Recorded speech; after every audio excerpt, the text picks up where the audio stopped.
the Coast Salish. They lived on the western coast of what is now British Columbia and Washington State for over 10,000 years.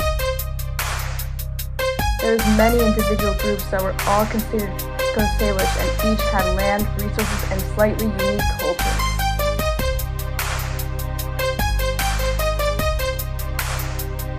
Break it down. Coast Salish civilization was moderately successful. Here are the facts, so sit and be restful. Let's kick it off with the things they did right. Art, class beliefs kept the civilization tight. Art added an unparalleled element, and even now it is still relevant. The time and effort put in showed that they could thrive, and their civilization's purpose was not just to survive. We got carving, weaving, totem poles, and more, plus art was involved in the things that they wore. It represented stature, wealth, and land, which brings us to our next point on class systems will expand.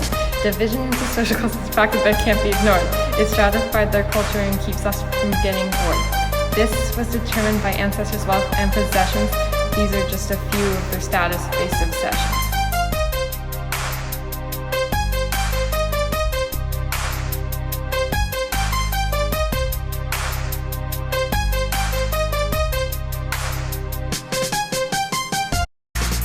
Coast Salish civilization was moderately successful. There's more info to come, so don't be distressful. They had many aspects of a successful civilization, but did not fit all the criteria through these classifications.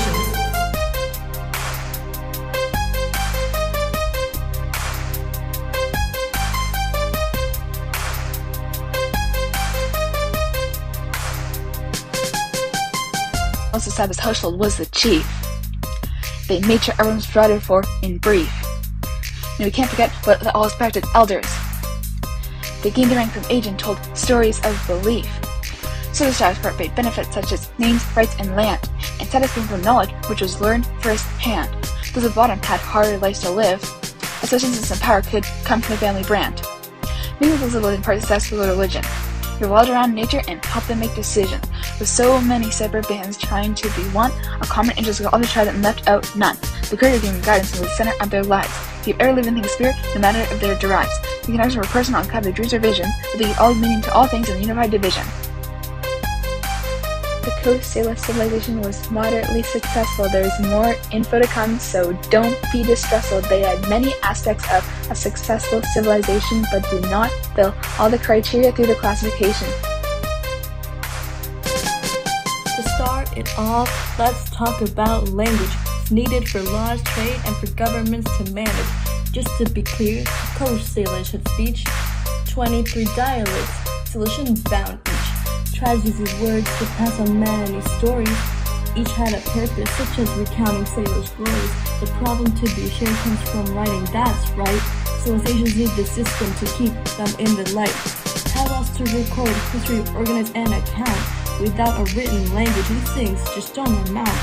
Looking at today provides an excellent case.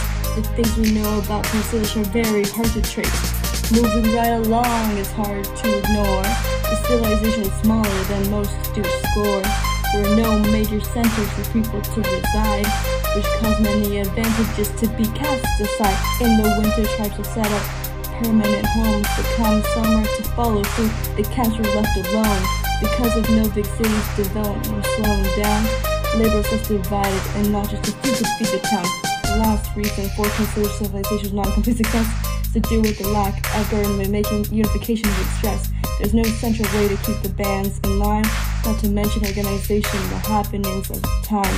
Despite the fact that Coast Salish worked well without governance, they used ceremonious beliefs and rituals to form strong covenants. Through a conflict between nations were to develop, no laws or policies were placed to help the civilization hold up. Coast civilization was moderately successful. There's more info to come, so don't be distressful. They had many aspects of a successful civilization, but did not follow the criteria through this classification. They lacked written language, population centers, and legislation, as well as complex divisions of labor, but they had a good foundation. And they had many good attributes. Let's do an examination. Education, Cooperation, innovation, administration, classification, communication, location.